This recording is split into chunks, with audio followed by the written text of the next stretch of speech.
Hello friends, welcome to WBSSC group C 50 English mock test series, যেখানে প্রতিটি প্রশ্ন ডাব্লিউবিএসএসসির latest syllabus প্যাটার্নকে লক্ষ্য রেখে তৈরি। আজকের আমাদের মক টেস্টের ফার্স্ট প্রশ্ন ইম্পার্সিয়ালের সিনোনিম দিয়ে শুরু হবে। তো ইম্পার্সিয়াল এই কথাটার অর্থ হলো যেই ব্যক্তি তোমার হচ্ছে পক্ষপাতী করে না, অর্থাৎ পক্ষপাতহীন।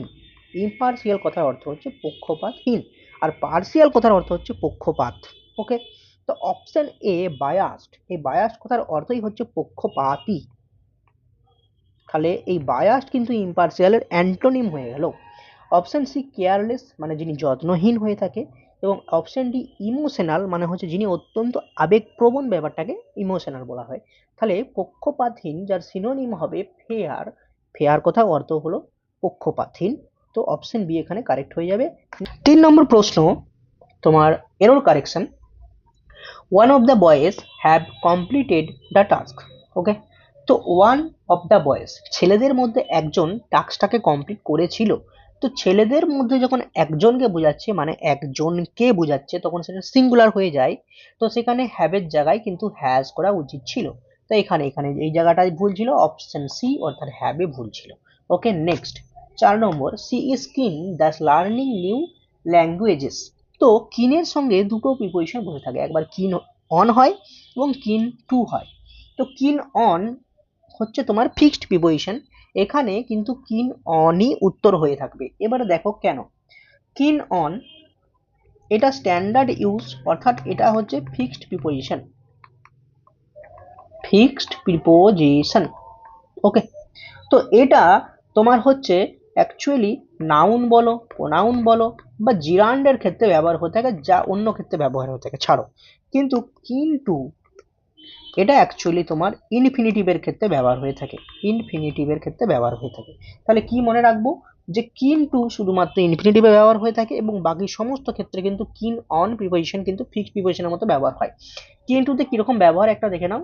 যদি বলি যে কিন্টু লার্ন, এখানে লার্নিং নয় লার্ন আছে, তো টু লার্ন ইনফিনিটিভ, এর মানে হচ্ছে তোমার যে তার ওই শিক্ষার প্রতি তার একটা বিশেষ আবেগ রয়েছে বা ইচ্ছে রয়েছে। ওকে, এখানে যদি লার্নিং হতো তাহলে কিন্তু কিন অন লার্নিং হতো, শুধুমাত্র ইনফিনিটিভের ক্ষেত্রে কিন্তু কিন টু হয়ে থাকে। ওকে, নেক্সট প্রশ্ন 5 number, he is married dash a doctor.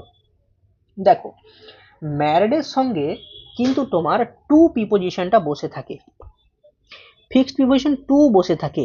আচ্ছা, ম্যারিডের সঙ্গে কিন্তু উইথ হয়, কিন্তু তখন সেন্টেন্সটা এরকম হয়ে থাকে, ধরো হি is married with children, with children. আচ্ছা, এর মানে কি, মানে লোকটির হয়তো মনে হচ্ছে আগে থেকে বিবাহিত ছিল, তাই দু একটা বাচ্চা রয়েছে, এবং সে বাচ্চা হওয়ার সত্ত্বেও সে বিয়ে করেছে, বা যাকে বিয়ে করেছে তার দু একটা বাচ্চা রয়েছে, তারপর তাকে বিয়ে করেছে। তো এটা দেখো উইথটা দিয়ে এখানে কিন্তু একটা তোমার একটা হ্যাভিং স্টেটের, মানে a state of having, a state of having বোঝাচ্ছে। ঠিক আছে, মানে ম্যারিড হ্যাভিং চিলড্রেন, বাচ্চা হওয়া, বাচ্চা আছে কিন্তু তারপরেও সে বিয়ে করেছে এই ক্ষেত্রে।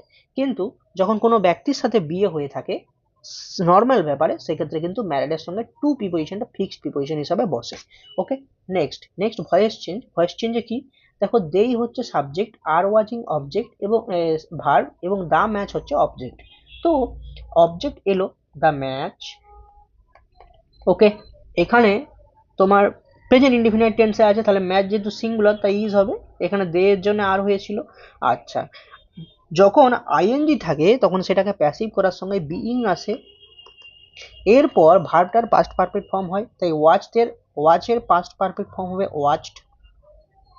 এরপর বাই সাবজেক্ট, দেই থেকে হবে কে, them. Okay, them.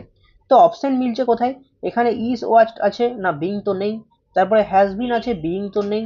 Next the match is being watched by them, এখানে অপশন সি হবে সঠিক অ্যান্সার। নেক্সট প্রশ্ন, হ্যাঁ নেক্সট প্রশ্ন স্পেলিং। স্পেলিং হচ্ছে ডিসিপ্লিনের স্পেলিং, ডিসিপ্লিন স্পেলিং হচ্ছে D I S C I P L I N E. Option A হবে এখানে সঠিক অ্যান্সার। ওকে, নেক্সট প্রশ্ন 8 নম্বর, নো সুনার দিয়ে। নো সুনারে আমরা ফর্মটা জানি, অনেকবার আলোচনা হয়েছে মকে, যে নো সুনারের পরে হ্যাড বসে এবং সেন্টেন্সের মাঝে এর সঙ্গে দ্যান বসে। দেখো কোনটার সাথে মিলছে। নো সুনার হ্যাড তো নেই, ডাইরেক্ট দ্য বেল র্যাং করে দিয়েছে, অপশন এ ভুল। No sooner had the bell ring rang rang rang then the students ran out. তো অপশন তোমার হচ্ছে বি কিন্তু সঠিক আছে। এখানে ডিড ছিল ভুল, আর এখানে তো হ্যাড নেই, ভুল। ওকে, তো নেক্সট প্রশ্ন, একদিকে হয়ে গেছে না, সমস্যা হচ্ছে এখানে। এক সেকেন্ড। হ্যাঁ, next 9 number, he is too proud to admit his mistake. Okay, তো এখানে টু এর সঙ্গে টু ফরম্যাট মিলেছে, তাই অপশন এই কিন্তু অ্যান্সার হবে। এখানে কি বলেছিলাম, যখন এর মানে হচ্ছে তোমার, যেমন হচ্ছে he is too weak to walk, এর মানে হচ্ছে সে এতটাই দুর্বল যে সে হাঁটতে পারছে না। এখানে সে সে এতটাই নিজের প্রতি গর্বিত যে সে তার নিজের ভুলটাকে সে স্বীকার করছে না। ওকে, তো এখানে টু এর সঙ্গে প্রথমে টি ডবল ও এবং তারপর টিও হয়। ওকে, তো নেক্সট অপশন এ কিন্তু অ্যান্সার ছিল। লাস্ট প্রশ্ন, অবসোলেটের নিয়ারেস্ট মিনিং কোনটা? অবসোলেট কথার অর্থ হচ্ছে যেই বস্তুটা নো লঙ্গার ইন ইউজ, মানে বর্তমানে আর ব্যবহারযোগ্য নয়, তাকে বলা হয় obsolete.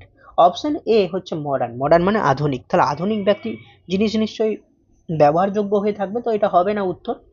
Next option C useful, মানে যেটা অ্যাকচুয়ালি তোমার প্রয়োজনীয় টাইপের হয়ে থাকে, তো এখানে ওটার সাথে কোনো অর্থই মিলছে না, অপশন সিও ভুল। অপশন ডি অ্যাক্টিভ মানে হচ্ছে প্রাণবন্ত, প্রাণবন্তর সঙ্গে এখানে কোনো মিল নেই, তো অপশন ডি ভুল। অপশন বি আউটডেটেড, মানে যে জিনিসটা আউটডেটেড হয়ে গেছে, মানে কি, মানে ওই জিনিসটা আর ব্যবহারযোগ্য নয়, ওটা ওটা অব্যবহারযোগ্য হয়ে গেছে। ঠিক আছে, তাহলে অপশন বি কিন্তু তোমার সঠিক অ্যান্সার হয়ে যাবে।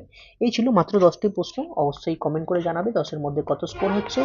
আর ভালো লাগলে অবশ্যই চ্যানেলটিকে লাইক, শেয়ার এবং সাবস্ক্রাইব করে পাশে থাকবেন। দেখা হচ্ছে পরের ভিডিওতে।